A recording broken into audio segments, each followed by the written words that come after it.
Chicken gravy செஞ்சுருக்கேன். எப்படி செஞ்சேன் அப்படின்னு சொல்கிறேன்.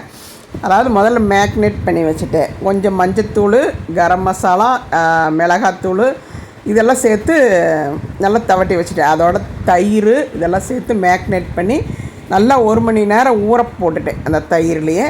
அதுக்கப்புறம் வந்து சின்ன வெங்காயம் 100, பெரிய வெங்காயம் 100, அது கூட கொஞ்சம் முந்திரி இதெல்லாம் சேர்த்து அரைச்சி எடுத்துகிட்டு வந்து ஒரு தாளிப்பை கொடுத்து அந்த அரைச்ச பச்சை வெங்காயம் வந்து பச்சை வாசம் போகிற அளவுக்கு அந்த எண்ணெயில் வதங்க விட்டுட்டு இதுக்கு இடையில் 2 தக்காளி அரைச்சிட்டு வந்து அதோடையும் சேர்த்துட்டேன். 2 டைம் அரைச்ச போதுமே கொஞ்சம் கொஞ்சமாக அந்த ஜாரை கழுவி அந்த தண்ணி ஊற்றிக்கிட்டேன். இப்போ மறுபடியும் கறி மசாலா, அப்புறம் கொஞ்சம் கரம் மசாலா, கொஞ்சம் இது மஞ்சத்தூள், கொஞ்சம் பெப்பர் தூள் கொஞ்சம் ஜாஸ்தியாக போட்டுக்கிட்டேன். 2 பச்சை மிளகா போட்டுக்கிட்டேன். இதெல்லாம் போட்டு நல்லா இது பண்ண கடைசியில் சிக்கன் அதோடு சேர்த்து மூடி வச்சு நல்லா அரை வேக்காடு வந்ததுக்கப்புறம் உப்பு செக் பண்ணிவிட்டு அப்புறம் லைட்டாக உப்பு தேவைப்பட்டதை போட்டுட்டு விட்டுட்டு சும்மா பூ மாதிரி சிக்கன் வந்துருச்சு. சூப்பராக வந்துருந்தது இன்றைக்கி சிக்கன் கிரேவி.